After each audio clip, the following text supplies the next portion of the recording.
Welcome, here I've got KYOCERA Torque G03 and I'm gonna show you how to record the slow motion video at this device.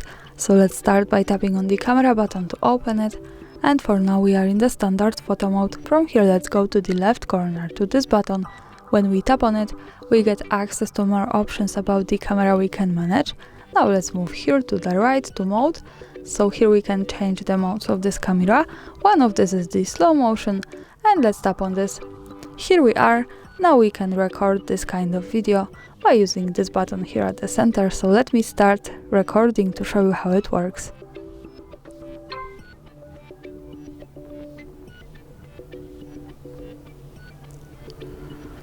And now let's stop by tapping again on this button, and to see the video let's move here to the right.